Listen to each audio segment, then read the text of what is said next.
হাফিজাহুল্লাহ তাআলা দেখবেন ইনশাআল্লাহ কি নিখুঁত নিখুঁত মনোমুগ্ধগুলো আপনাদের সামনে তুলে ধরেন। তো বুখারী কিতাবটাই এমন, শুরু হলো ঈমান দিয়ে, শেষ হলো ঈমান দিয়ে। শুরুতে আছে কিতাবুল ঈমান, শেষে আছে তাওহীদ। আবার ঈমানের আগেও তো ভূমিকা লাগিয়ে দিয়েছেন, বাবুল কাইফা কানা বাদুল ওয়াহী ইলা রাসূলিল্লাহ সাল্লাল্লাহু আলাইহি ওয়াসাল্লাম ওয়া কাউলুল্লাহি আযজা ওয়া জাল ইন্না ওয়াহাইনা ইলাইকা কামা ওয়াহাইনা ইলা নূহ ওয়ান নাবিয়িনা মিন বাদি। যে ঈমান তো দিব, কিন্তু শোনো, পুরো ঈমান, পুরো ইসলাম, পুরো দ্বীন, পুরো শরীয়তের ভিত্তি হলো ওহীর উপরে। ওহীর দ্বারা যেটা আসবে সেটাই খাঁটি দ্বীন আর ঈমান বলে বিবেচিত হবে, আর যেটা ওহীর দ্বারা আসবে না সেটা কখনোই খাঁটি দ্বীন আর ঈমান হবে না। অতীতের ধর্মগুলো বিকৃত হয়েছে সিরফ এবং সিরফ এই কারণে তারা ওহীর অনুসরণ বাদ দিয়ে বেদাতের পেছনে ছুটতে শুরু করেছে। যার কারণে আজকের যুগের যে খ্রিস্ট ধর্ম, এটা নবীর ঈসার আনা ধর্ম না, বরং সেন্ট পল নামক এক বেদাতির আবিষ্কৃত ধর্ম। এখন কালেমা পড়ে নবী ঈসার নামে, কিন্তু আদর্শ মানে সেন্ট পলের। যেমন আমাদের বেদাতিরা কালেমা পড়ে নবীর নামে, কিন্তু অনুসরণ করে বিভিন্ন ল্যাংটা পীরের। তো এখন পুরো শরীয়তের ভিত্তি হলো ওহীর উপরে, আর আল্লাহর ওয়াদা তার এই ওহীর মাধ্যমে পাঠানো দ্বীনের সাথে। সুতরাং কিয়ামত পর্যন্ত এই শরীয়তকে, এই দ্বীনকে যারা আগলে রাখবে, যেভাবে ইসলামকে হেফাজত করবেন আল্লাহ, এভাবে তাদেরকেও হেফাজত করবেন আল্লাহ। কারণ আল্লাহ কোরআন হেফাজতের মাধ্যমে বানিয়েছেন বান্দাদের এই সিনাকে, ইন্না নাহনু নাযালনা যিকরা ওয়া ইন্না লাহু লাহাফিজুন। এই কারণে নবী দোয়াই করেছেন আল্লাহর কাছে, আল্লাহুম্মা লা তুসাল্লিত আলাইহিম আদুওয়ান মিন সিওয়া আমার উম্মতের উপর বহিঃশত্রুকে এমন ভাবে চাপিয়ে দেবেন না যে তারা আমার উম্মতকে গণহত্যা করে, তাদেরকে সমূলে নিশ্চিহ্ন করে। এবং আল্লাহ তার নবীর এই দোয়া কবুল করেছেন। সুতরাং পৃথিবীর বাতিলরা যতই ষড়যন্ত্র করুক, ইসলাম আর মুসলিম উম্মতকে উৎখাত করবে, বাস্তবতা ওরাই উৎখাত হবে। পৃথিবী থেকে ইসলামকে পারবে না কেউ উৎখাত করতে।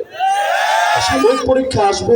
কাবার মধ্যেও তো 360টা মূর্তি ঢুকেছিল, আজকে বাবরি মসজিদের মধ্যেও মূর্তি ঢুকেছে, সেটাকে রাম মন্দির বানানো হয়েছে। আল আকসাকে ভেঙে, আমাদের প্রথম কিবলা ভেঙে, সেখানে তৃতীয় মন্দির, থার্ড টেম্পল বা সুলাইমানি টেম্পল বানানোর মিশনে নেমেছে। শুধুমাত্র একটা লাল গাইয়ের অপেক্ষায় আছে। লাল গাইটা যেদিন পাবে, এবং অনেকে বলছে ইতিমধ্যে পেয়েও গেছে, এটাকে জবাই করে নির্দিষ্ট সিস্টেমে পুড়িয়ে পুজো দিয়ে তারপর এই মসজিদ ভেঙে সেখানে মন্দির বানাবে। হ্যাঁ, এটা সম্ভব।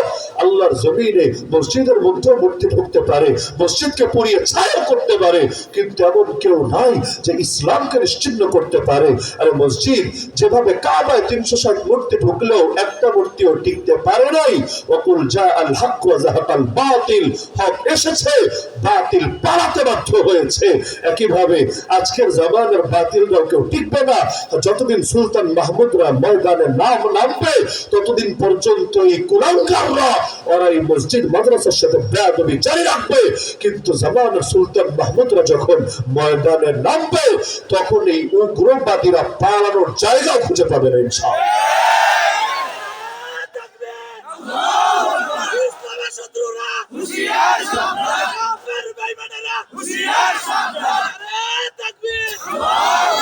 খাইবার খাইবার ইয়া ইয়াহুদ, জৈশ মোহাম্মদ সৌফা ইয়াউদ। সুলতান মাহমুদ ইয়া মোদি, জৈশ সুলতান সৌফা ইয়াউদ। সুলতান মাহমুদের কবর ফুলে বের হবে, সুলতান সালাহুদ্দিনরা কবর থেকে আবার জিন্দা হয়ে দুনিয়া আসবেন। ইহুদিরা ফিরে আসার পর লাঠি মেরেছিল তার কবরে গিয়ে, আমাদেরকে বিদায় করেছিলি, আরে আবার ফিরে এসেছি, পারলে এবার ঠেকা আমাদেরকে। তো এমন বেয়াদবি কবরের সাথে করা যায়, কিন্তু তাদের যোগ্য উত্তরসূরিরা যখন নামে ময়দানে, তাদেরকে তো ঠেকানো যায় না। কারণ শিয়ালদের রাজত্ব ততদিন থাকে, সিংহরা যতদিন ঘুমিয়ে থাকে। সিংহরা যখন জেগে ওঠে, শিয়ালরা ল্যাজ গুটিয়ে পালানোর জায়গাও খুঁজে পায় না। আজকের দিনে দেখেন না, আমাদের সিংহদেরকে বন্দী করে রেখেছে কারাগারে, যার কারণে শিয়ালরাই এখন ল্যাজ নাচিয়ে নাচিয়ে দুনিয়ার সামনে নিজেদেরকে বীর হিসাবে জাহির করার চেষ্টা করছে। কিন্তু সিংহদেরকে চিরদিন তো বন্দী করে রাখা যায় না। সিংহ আহত হয়ে পড়ে থাকলে শিয়াল বাবা এসেও কানের কাছে গান শোনাতে থাকে, কিন্তু যখন আহত ভাবটা কেটে যায়, তখন কে আছে, কার হিম্মত আছে সামনে এসে দাঁড়ায়। সুতরাং দিন তো সবসময় সমান যায় না এবং যাবেও না। অতিলকাল আইয়াম আইয়ামু নুদাউলুহা বাইনান নাস। কুরআন বলছে আমি দিনগুলো মানুষের মধ্যে চক্রাকারে ঘোরাতে থাকি। আল হারবু বাইনানা ওয়া বাইনাহুম সিজাল ইয়ানালু মিন্না ওয়া নানালু মিন। কখনো ওরা জিতবে, কখনো আমরা জিতবো, তবে আমাদের ব্যর্থতা নাই কোথাও। আমরা যদি মরি তাতেও সফল, যদি বাঁচি তাতেও সফল। আর রক্তের প্রথম ফোঁটা মাটিতে গড়িয়ে পড়ার আগেই সফলতার ঘোষণা চলে আসে। আবার জমিনে যদি আল্লাহ বিজয় দিয়ে দেন তাতেও আমাদের চাইতে বড় সফলতার মজা কে অনুভব করে? তো সুতরাং মুসলমানের অভিযানে পরাজয় বলতে কিছু নাই, লস বলতে কিছু নাই। হ্যাঁ, মুসলমানের লস এক জায়গায়, যদি হারিয়ে যায়, যদি হিম্মত নষ্ট করে ফেলে, যদি অটল আর অবিচল থাকতে না পারে। আর যে অটল থাকতে পারে, অবিচল থাকতে পারে, হাজার কারামতের চাইতে শ্রেষ্ঠ কারামত সে অর্জন করে ফেলেছে। আল ইস্তিকামা খায়রুম মিন আলফি কারামা। এখানে ইস্তিকামতের ফলাফল কি হয় দেখেন না, খালি মাদ্রাসার কিছু ছাত্র ময়দানে নেমেছে। কারণ মাদ্রাসার ছাত্র তো আপনারা জানেন আলহামদুলিল্লাহ দুনিয়ার সবাই কেনা গেলে ওই জাতিরে কেনা যায় না। এদের রক্তে যে দুর্বার আগুন জ্বলে পৃথিবীর কেউ এগুলোকে দমিয়ে রাখতে পারে না। এদের অভিধানে আপোষকামিতা বলতে কোনো শব্দ নাই, এদের অভিধানে দালালি বলতে কোনো শব্দ নাই। এরা যে বিক্রি হয় না এই কথা আমার না, মুফতি আমিন আলাইহির রহমান। তো যার কারণে এই যে খেলাফত পতনের 100 বছরের মাথায় দুনিয়ায় ইসলামের বাতি আবারও জ্বালালো, ইসলামের শাসন আবারও ফিরালো।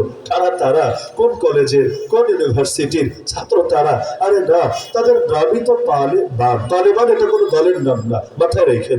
তালেবান অর্থ স্টুডেন্টস। তালেবান অর্থ কি? আপনিও তালেবান।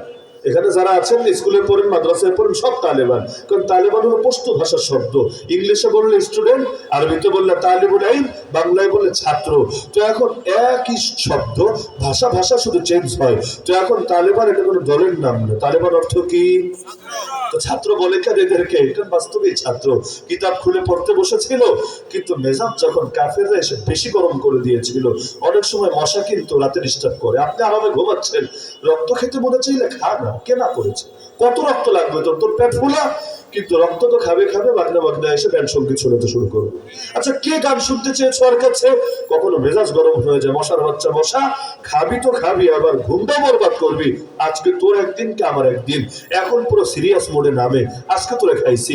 এখন এক থাবা, দুই থাবা, এক চর, দুই চর দিতে এক সময় ঠিকই বরবাদ করে ছাড়ে। তো ছাত্ররাও কিতাব খুলে পড়তে বসেছিল, কিন্তু বাতিলরা গায়ে পাড়া দিয়ে ঝগড়া করতে নেমেছে। এখন কতক্ষণ আর সহ্য করা যায়? এক পর্যায়ে বিরক্ত হয়ে কিতাবটা বন্ধ করেছে। ঠিক হয়, কিতাব আবার খুলবো, তবে আগে তোরে একটা জনগণের মতো শিক্ষা দিয়ে দিব। সেই যে শিক্ষা দিতে নেমেছে, 1-2 বছরের কাজ হয় নাই, কিন্তু এক দেশের সাথে তার লড়াই হয় নাই। গোটা পশ্চিমা জোট, 50-এর অধিক দেশ, সবাই রে ইচ্ছা মতো ঠ্যাঙ্গানি দিয়ে, মশার মতো মজা বুঝিয়ে দিয়ে আবার কিতাব খুলে সুন্দর হুজুর মানুষ পড়তে বসে গেছে। কারণ এই শিক্ষা তো এই জামানার রাসূলের জামানার আবু জাহেলকে সাইজ করেছে কে? কোন বুড়া, কোন জুয়ান, কোন সেনাপতি, কোন কমান্ডার? না, দুইটা ট্যাবলেট। জামানার ভাষা বলে দুইটা বাচ্চা সাহাবী না, এমন বাচ্চা সাহাবী যারা মূল বাহিনীর অন্তর্ভুক্ত, একেবারে বাচ্চা। আরে যারা দেখে সাহাবী আব্দুর রহমান বিন আওফ পেরেশান, বুখারীর রিওয়ায়াত। আরে দুই পাশে দেখে দুই পিচ্চি, চিন্তায় পড়ে গেল। ভাই রে, এমনি আজকে খবর খারাপ, কারণ এক তরবারি দিয়ে লড়াই করছে 1000 তরবারির বিরুদ্ধে। দুই জোয়ান থাকলে তাও না কিছুটা করতে পারতাম, এখন দুই পিচ্চি রেখে সামলাবে। ওদেরকে নিরাপত্তা দেওয়া আরো চ্যালেঞ্জ হয়ে গেছে।